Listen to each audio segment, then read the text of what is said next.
noite a todos. Que a paz de Jesus esteja com todos nós e que ilumine as nossas mentes para a nossa exposição dessa noite, onde nós vamos falar de um tema que a gente normalmente costuma conversar muito sobre isso e às vezes a gente até acha que conhece o conteúdo e realmente o que é isso. E quando a gente vai realmente a fundo, a gente vê que pouco conhece. Nós vamos falar sobre o livre-arbítrio e o planejamento reencarnatório. Filosoficamente, existem dois conceitos que se confrontam entre eles com relação ao destino dos homens na Terra. Um desses conceitos considera que Deus, antes do nosso nascimento, costurou tudo aquilo que iria nos acontecer. Nós já teríamos nascido predestinados a viver determinadas experiências. Nós já nasceríamos marcados, uns para serem bons, outros para serem maus, desde o princípio. Essa doutrina se chama fatalismo. O fatalismo considera, portanto, que a história humana já foi definida antes mesmo de nós nascermos. E existe um segundo sistema que considera que o homem tem, na verdade, liberdade absoluta dos seus atos. Que o homem pode decidir como bem quiser sobre sua existência, de tal forma que não há nenhuma restrição com relação àquilo que ele possa fazer na Terra. Esse conceito chama-se livre-arbítrio. Então nos questionamos, e o Espiritismo? Qual desses dois conceitos, qual desses dois sistemas a doutrina espírita utiliza ou concorda? Seria do fatalismo, que nós nasceríamos já programados para viver determinadas experiências, ou na visão do Espiritismo, nós somos totalmente livres para tomarmos a decisão que nós quisermos? Porque no primeiro sistema o homem nasceria programado para somente encenar em terra aquilo que Deus já havia definido para a sua história, que existiria um determinismo com relação ao nosso destino. E no segundo caso, o homem teria livre-arbítrio, ou a liberdade absoluta para decidir o que bem quisesse fazer com o seu futuro. Bem, o modelo da doutrina espírita é o modelo 3. Como assim, né? Nós não temos, então, o livre-arbítrio? Como entende a doutrina espírita? O Espiritismo faz uma proposta daquilo que nós temos que atravessar na vida, conjugando esses dois sistemas. O modelo combinado dessas duas doutrinas é o modelo filosófico que a doutrina espírita entende que seja o mecanismo da vida e que dá o nome de planejamento reencarnatório. Dentro dessa perspectiva, como é que funciona essa liberdade e esse determinismo divino dentro do nosso planejamento reencarnatório? Para o Espiritismo, quando fomos criados, só há um determinismo sobre as nossas vidas. A de que depois de muito tempo e de muitas encarnações, todos nós seremos espíritos felizes. Nenhum de nós, nenhum espírito foi criado para a infelicidade. Todos nós chegaremos à felicidade. Nossos caminhos poderão ser mais curtos ou mais longos, mais dolorosos ou menos dolorosos, a depender das nossas escolhas. Mas a felicidade não é uma opção para nós, mas é um determinismo divino, no qual nós iremos experimentar aquilo que nós quisermos, mas nós chegaremos à perfeição relativa como espíritos felizes. Segundo a doutrina espírita, é mais ou menos assim. Quando o espírito é criado, a liberdade que ele tem para decidir é pequena, porque Deus criou a todos nós simples e ignorantes. Então, nesse início, a liberdade que ele nos dá é bem pequena, porque o primitivismo do espírito impede que ele realize o bem de maneira forte e impede também que ele realize o mal de maneira intensa, porque, na verdade, ele desconhece tanto um quanto o outro. Imagine você chegar para o homem das cavernas e propor a ele para que ele construa uma bomba atômica. Não seria possível, porque eles não possuíam o conhecimento necessário para tal. Mas, na medida que nós vamos evoluindo, nosso livre-arbítrio vai como que dilatando.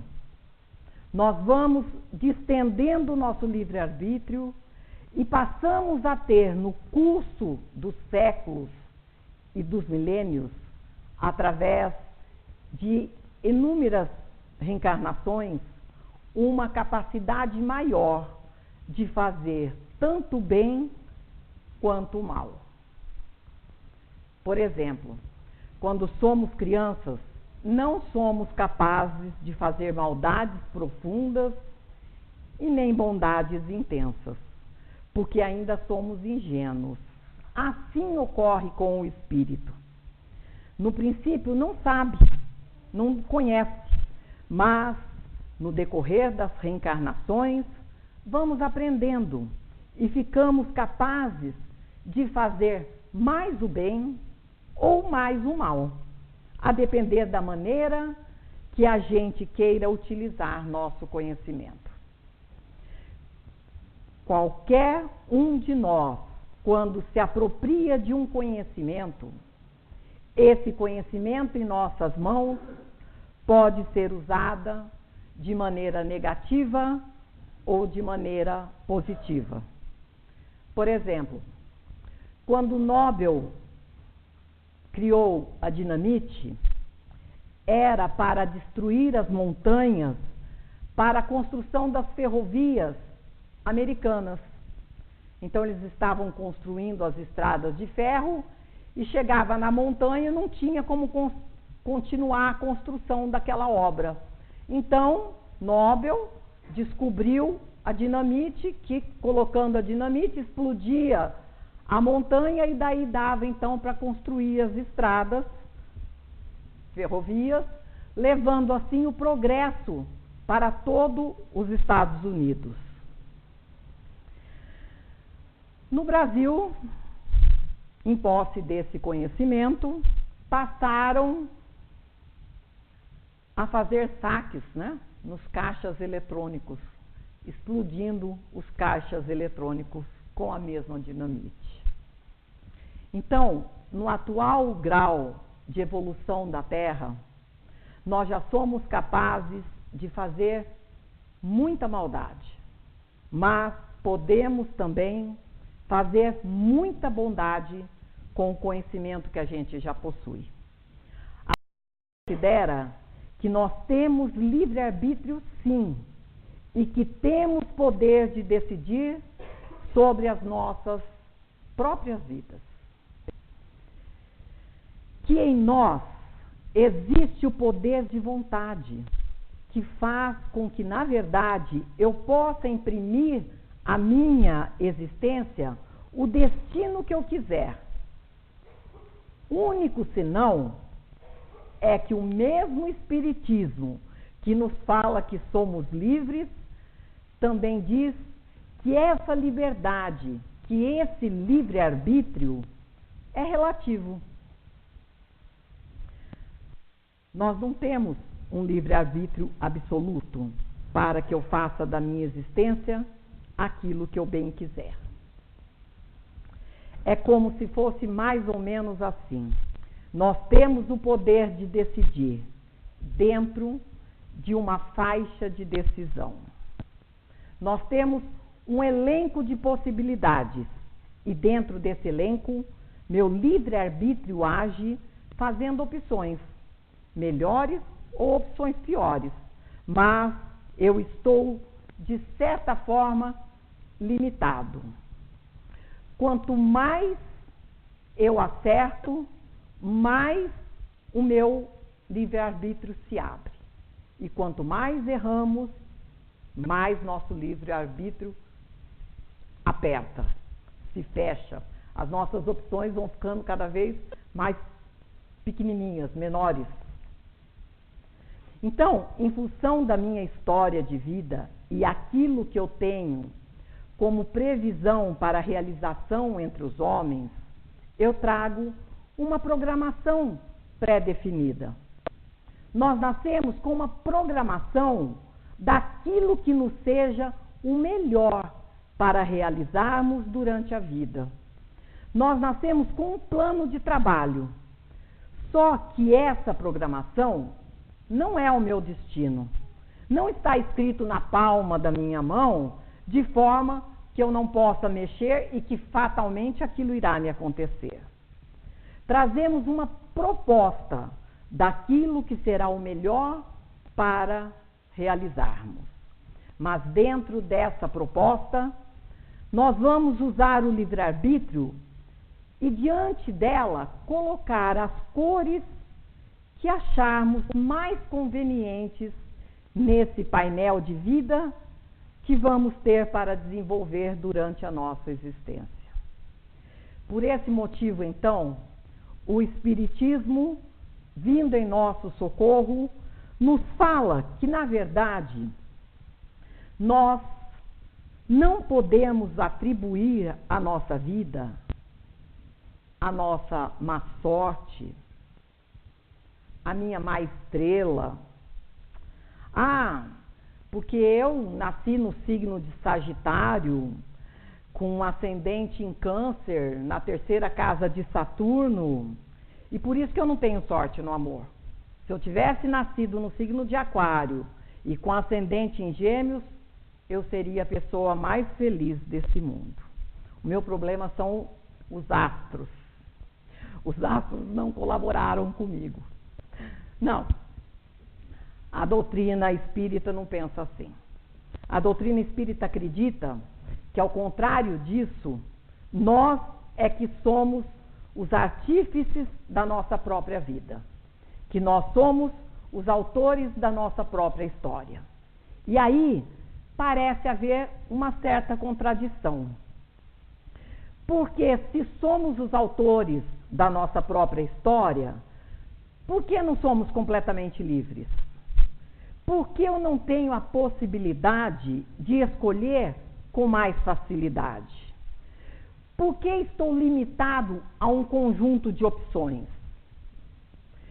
Por que não me dá a Deus a condição de eu fazer o que eu bem quiser?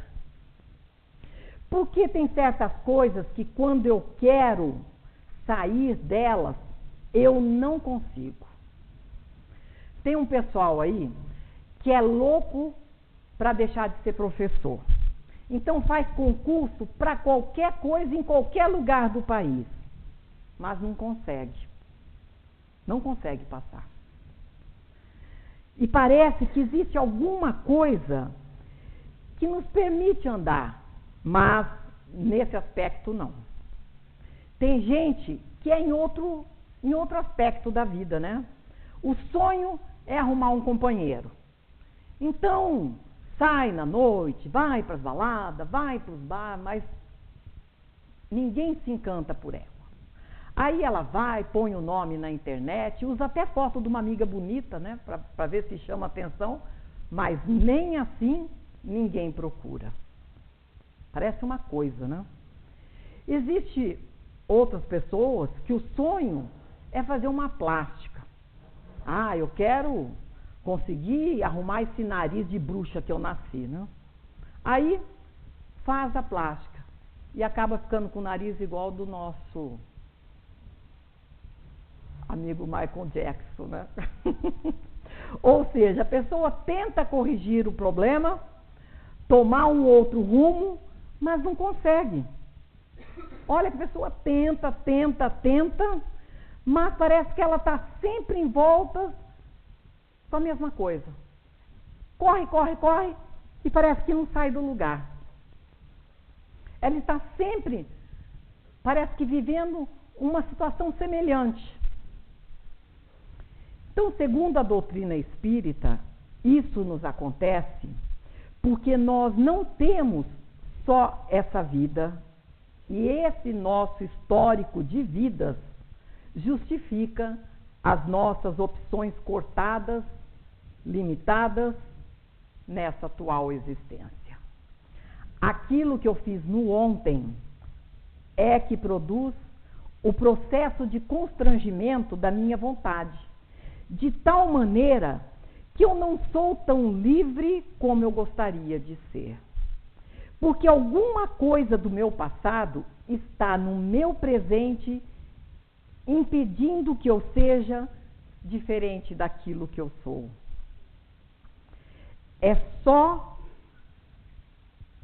Nós só sentimos que o nosso livre-arbítrio está cortado, está podado, quando ele está. Porque quando ele não está podado naquela área, nós não afligimos por ele. Por exemplo, se meu livre-arbítrio está podado na minha questão financeira por um abuso que eu tive em outra encarnação, então eu renasci nessa encarnação com uma situação financeira difícil e não consigo sair daquela, não consigo arrumar um emprego para ganhar melhor, mas isso é constrangedor para mim. As pessoas notarem que eu sou pobre me incomoda.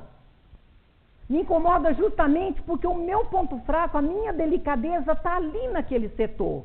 Então, quando eu estou lá no ponto de ônibus, esperando o ônibus, e vejo uma pessoa conhecida passar, eu me escondo, para que a pessoa não note que eu estou ali, porque isso dói em mim, porque é justamente a fraqueza. Enquanto que para outra pessoa, isso não faz a menor diferença. Ela ser pobre, ela não ter dinheiro, não faz a menor diferença.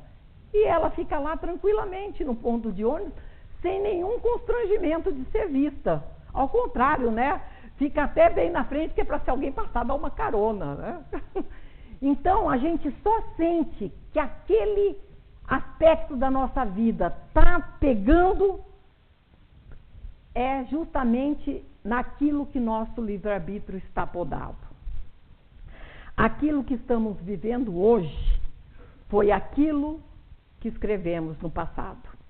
Nós lamentamos demais do presente, culpando a estrela da sorte, o signo, mas não é. Somos nós. Fomos nós que criamos essa situação para nós mesmos. Foi o que nós realizamos no ontem que nos levou a esse cativeiro em que nós estamos hoje. As nossas dores e as nossas lágrimas, não foi Deus que nos escolheu para passar. Não foi Deus que disse assim, né? Ah, essa daqui vai nascer bem feinha, com o narizinho bem de bruxa. Não. Não. Deus não faria isso com a gente. Fomos nós. Nós é que escolhemos para nós mesmos, em função da nossa história espiritual e que nós carregamos dentro de nós. Nós vamos construindo isso e vamos produzindo com o nosso livre-arbítrio a nossa possibilidade da libertação ou de prisão espiritual. Essa coisa de dizer que o destino nosso está selado para o homem não é verdadeira. Nem o contrário de dizer que somos completamente livres. A doutrina espírita, então, possui uma visão de meio termo, nem o fatalismo absoluto, nem o livre-arbítrio absoluto.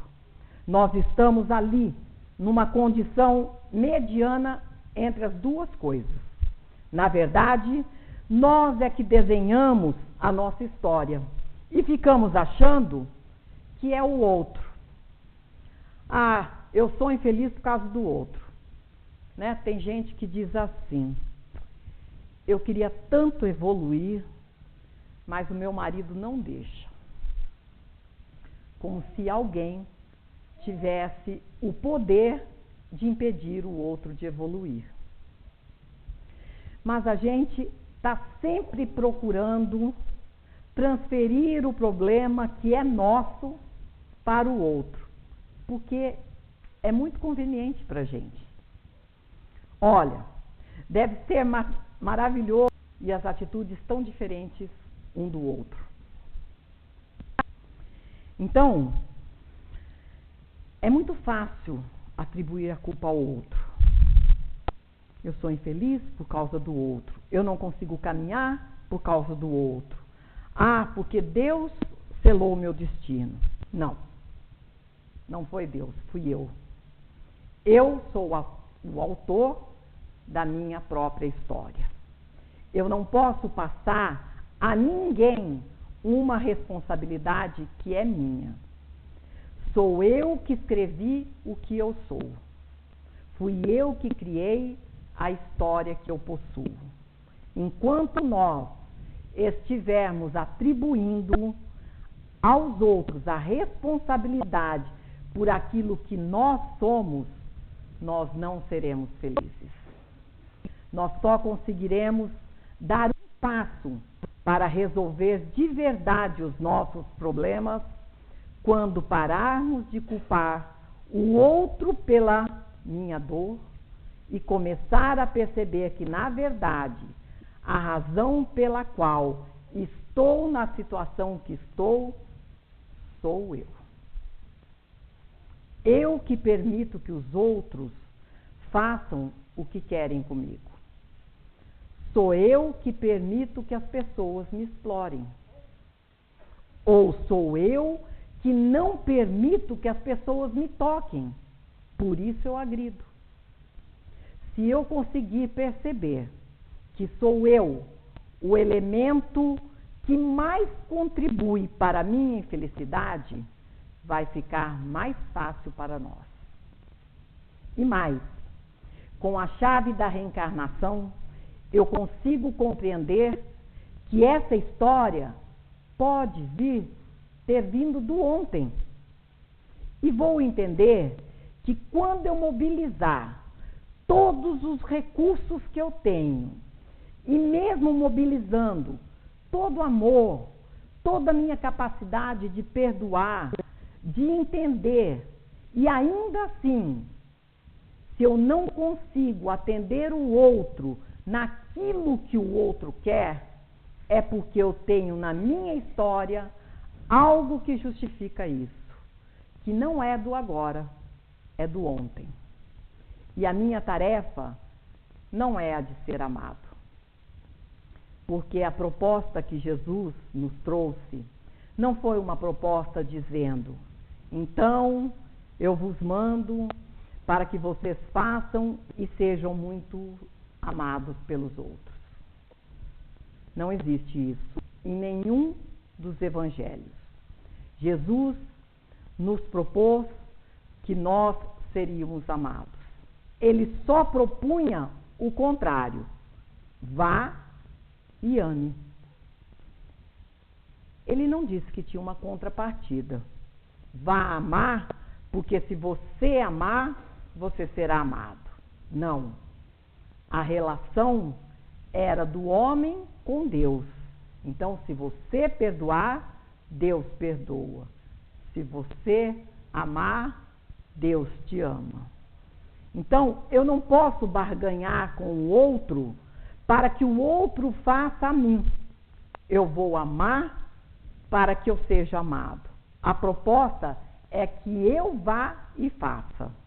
Nós temos que ser o elemento catalisador desse processo todo. Nós temos que ser o indivíduo que promove a relação ativa das coisas, em vez de ficar na condição passiva, esperando que a bola de cristal, as cartas do tarô, né, me apontem, ou o horóscopo me mostre, enquanto eu depender de elementos externos, sem saber que a minha história de vida depende somente de mim, eu continuarei sempre assim.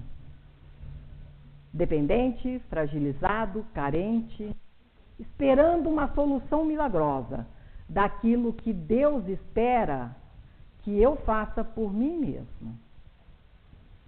Precisamos tomar as rédeas das nossas vidas e fazer aquilo que temos que fazer, que é amar. Não há outro roteiro. O roteiro único proposto pela mensagem de Jesus é a proposta do amor. Se nós seguirmos por isto, sem esperar ser amado e sem esperar que os outros sejam responsáveis pelas nossas dores, estaremos a um bom caminho de encontrarmos a verdadeira felicidade. E para encerrar, eu vou contar uma história para vocês. Havia um homem chamado Saul. E ele era um homem muito triste, muito amargurado com a vida. Ele se achava perseguido e a convivência em família era muito difícil para ele. Ele sentia que ninguém o compreendia. No trabalho dele, ninguém colaborava com ele. Ele tinha que fazer sempre tudo sozinho. E aquilo foi deixando ele muito entristecido e muito amargurado. Saul então resolveu que ele ia se isolar desse mundo. Ele não queria mais essa convivência com as pessoas que trazia tanta dor para ele, tanta amargura. Ele preferia viver só. Saul então caminhou pela floresta e procurou uma gruta escura, bem escondida para viver. E foi passando-se os dias, passando-se os meses, e Saul foi sentindo que ele não era feliz lá naquela gruta também, porque aquela gruta era mal cheirosa. Com tanto lugar nesse mundo para escolher, ele foi escolher justamente uma gruta que exalava um mau cheiro. Saul, então, ajoelhou-se e, numa oração profunda, pediu a Deus que lhe mostrasse a luz da verdade, para que ele soubesse de todas as coisas, para que ele não sentisse aquele vazio, aquele descontentamento que ele sentia. E depois de muito orar e muito pedir, Saul ouve uma voz. Saul, é você, Deus? Não, sou apenas um mensageiro. E venho lhe dizer que amanhã virá uma luz para te mostrar todas as verdades, tudo o que você queira saber. E da mesma forma que ele ouviu a voz sumiu e ele não viu nem quem era, porque a gruta era muito escura e ele então não viu. E ele ficou ali, aguardando, ele já não sabia mais o que era noite, o que era dia, então ele ficou ali aguardando o tempo, porque a luz havia dito que no outro dia viria a luz da verdade. De repente ele vê lá no fundinho da gruta uma luzinha. E essa luz foi aumentando e clareou toda a gruta. Pela primeira vez, então, Saul pôde se ver. Porque como a gruta era escura, ele não enxergava nada lá dentro. E ele então pôde se ver. E ele viu que seu corpo estava cheio de feridas. Todo cheio de feridas. E que aquele mau cheiro que ele sentia exalava dele mesmo. Saul deu um grito de horror, correu para o fundo da gruta e nunca mais quis saber de alguma luz que lhe trouxesse a verdade. Uma boa noite a todos, muito agradecida pela paciência de todos. Obrigada.